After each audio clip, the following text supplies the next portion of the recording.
his countenance has fallen. You know, it's not. If Tom Brady, and it fires me up when I see him right now, so let's go. Yeah. You know, if he said let's go right now, nobody would go. And say what you will, that's a big part of what Tom Brady brings.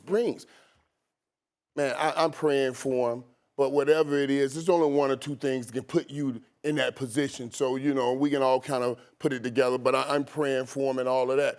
But, man, you start, okay, taking Tom out personally, heart and soul. Now you're less of the heart because you're hurting. And now let's attack to get X's and O's. You don't have that offensive line. You're hurting right up the middle on the offensive line.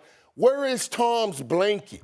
Where is his Wes Welker? Where is his Julian Edelman? We control the offensive line with our blanket. Where is our blanket? I love Julian Edelman. I talk to him all the time. He and I talk at least once a week. It's my boy, man. He was that blanket. Who is that for Tom Brady right now? I'm worried about Tom.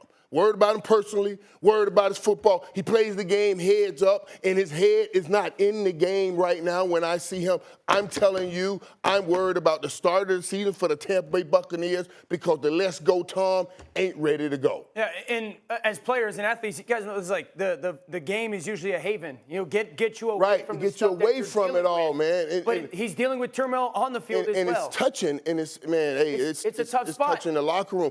That's hard on your dudes, man. You don't think them dudes talking about that in the locker room? And I said this morning.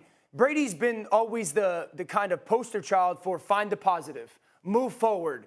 It just didn't feel that way hearing him talk. But I wanted to touch on two things that you mentioned.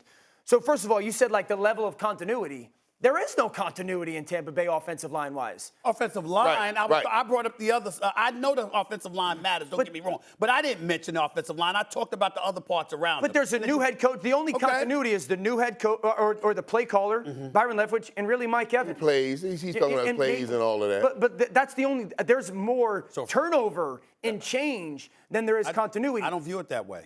I really don't. When I think about Cameron Brate, he's been on the squad. You've been through catching passes from Tom Brady the last couple of years. When I think about a guy like Leonard Fournette, he's a familiar weapon, catching passes out of the backfield. Plus, he can run the football and take some pressure off of you. And he showed that it was no fluke what you did, what you saw him do in the latter part of last season. I'm just thinking about the personnel around him are people he's familiar with. But the most important personnel are the people he is least familiar with and also the least talented.